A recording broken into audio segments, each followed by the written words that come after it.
Okay, now let's move on to talking about volatile and const. So let's start with the volatile keyword first. Let me go to a new page.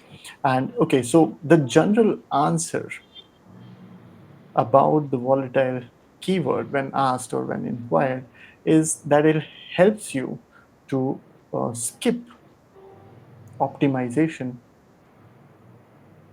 on a variable. So if we have, let's say, int a, this might get optimized. But if we have volatile int a, people say that a will not be optimized out. Well, what I want to do now is provide a picture as to what happens at the system level. So the And personally, volatile, I also feel this is an end wavy sort of answer, and this it particular begs, one, yeah, right? this particular one, right? Like, what does optimization mean, and why would you care if Right. it's optimized or not? And Right. So essentially, the picture that we share with you now is the mechanics, the behind the scenes that's happening, and that is like a good answer to provide people. Okay, so let's go back to discussing about the system a little bit. So we have the memory, we have the CPU, and as we saw in our, the God bolt demonstration, the CPU has registers, internal registers like X0, X1, X31, things of those nature. What happens now is when you have a variable, let's say int a, which is in the memory somewhere, let's say value 10, and let's say we somewhere have a plus plus a plus plus a plus plus. So think of what happens at the system level. A will get fetched into, for example, x1. Then all the CPU has to do is go on incrementing x1 n number of times. So if we had a plus plus for, let's say, 3 times, the CPU can essentially retain the value of a in x1 and go on incrementing it. Now, and this is the normal case. Now, when we mark a variable to be volatile, what it really means, and this is the explanation you should provide when asked, is it avoids the variable from getting cached into the CPU. And cached into the CPU is a very tricky thing. The right thing to say, the right statement to say is it avoids the variable from getting cached in the CPU registers. Right? That is very important. So what would it mean in our case, in the current case? So if a were volatile, the value of a is fetched into x1, it's incremented, so x1 becomes 11, and then that value is returned back or pushed outside the CPU. That is important. It's right, pushed outside the CPU, CPU. and the value of 11 is essentially sent outside the CPU. And I'm saying outside the CPU for a very specific reason, which we'll come to in a bit. So next time around, when it wants to modify the value of a again, this 11 is fetched back into the CPU registers, incremented, and sent out. So this load, modify, store operation is forced as a result of the volatile keyword, and that is the correct answer.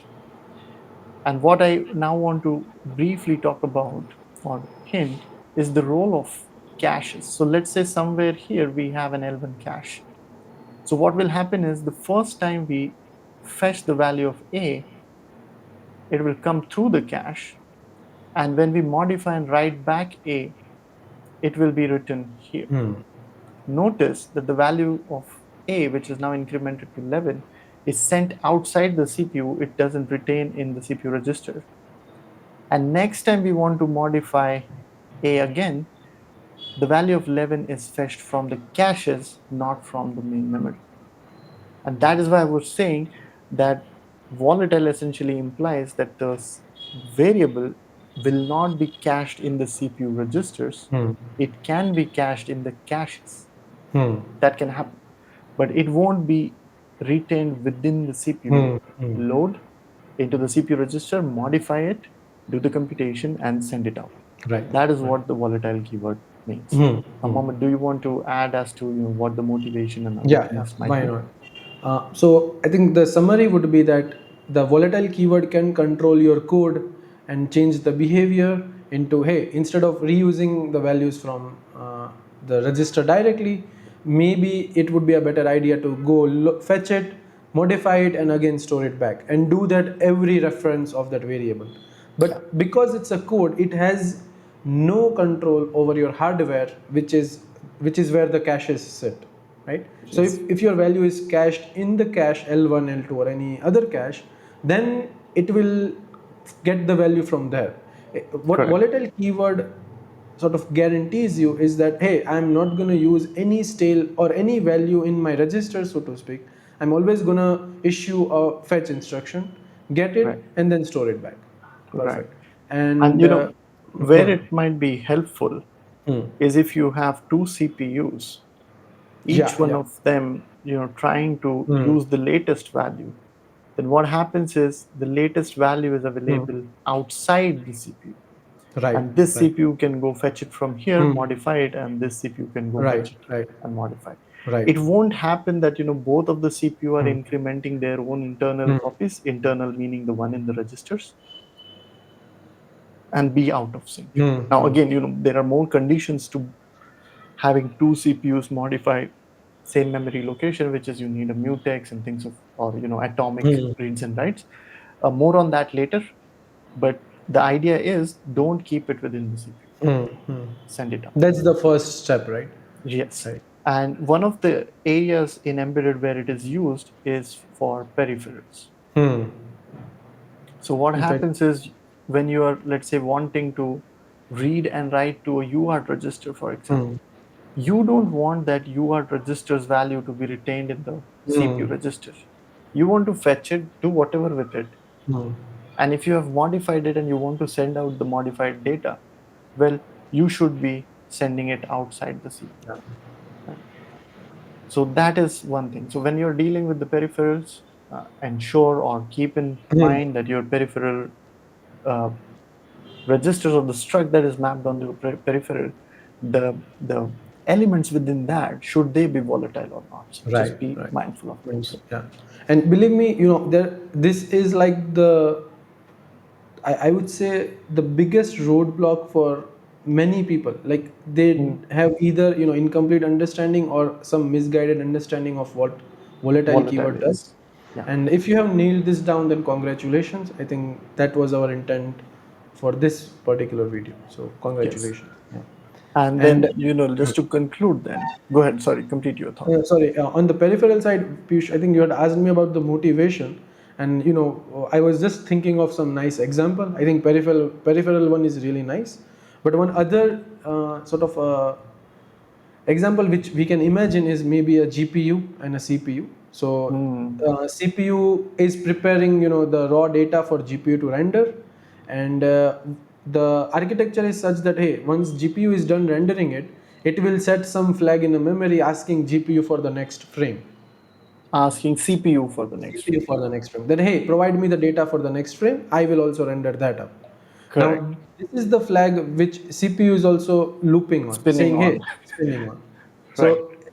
So CPU is waiting, hey, if this flag becomes one, I need to provide GPU with the new frame. Now, think of a Right. scenario where you are loading that flag once in your register and And it just is zero. returning it there. It's written there. And And you're yeah. just looping it there. That while this flag doesn't become one, I'm just going to keep looping and you Right. will never come out. The Yeah. chances are that you will never come out. Yes. Yeah. And the code is stuck. Nobody Yeah. understands why. Why? That's why. Right. Okay. So then, and very common thing that happens in Yeah. Yeah. embedded world, right? When any two agents are like spinning on Right. common thing, Right. volatile is the keyword So that you should you consider. should first, doubt, like, hey, Yes. and then the second one would be caches, but that's for some other video. That's at the system level. Yeah. Okay, cool. So with this, we can conclude the volatile part. What I wanted to briefly also speak about is the const. Const. So what I want folks to remember is const simply means that once assigned, let's say once assigned, the variable cannot be reassigned. Hmm. This is forbidden.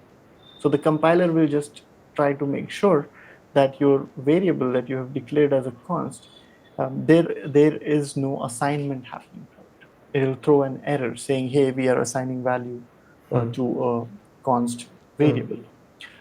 Now, that said, const doesn't necessarily mean that the value cannot be changed, right?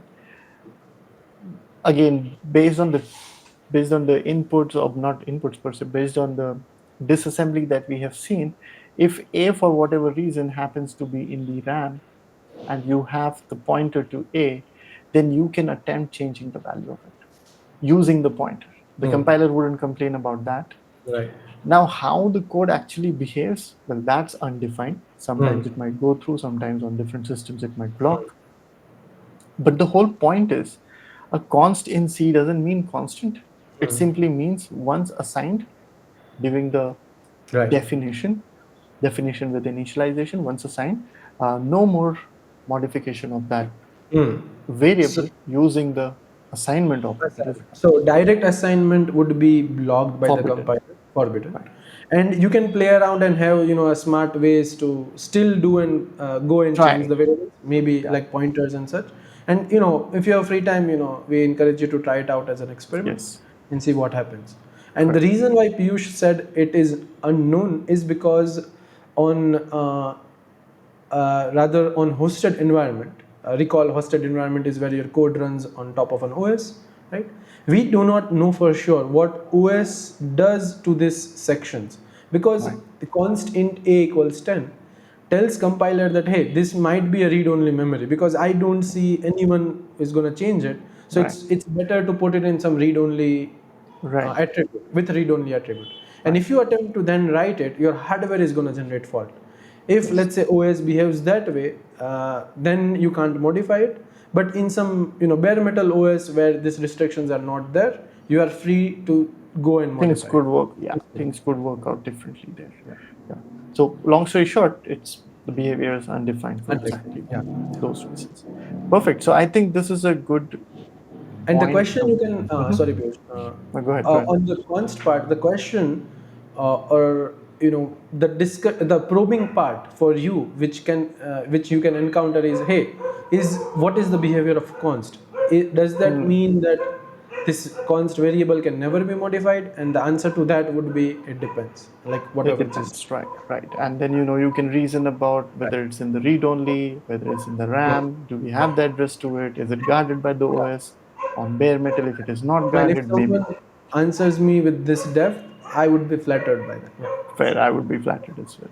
It does signal as to someone knows what they're talking Hmm. about. They have like a deeper understanding, and that's usually you know. A very good But sign. again, yeah, engineers should know that anyways. Right. All right, perfect. So this is like a good point to conclude this lecture at. And then in the next one, let's move on to tips on bit manipulation. Yeah. Perfect.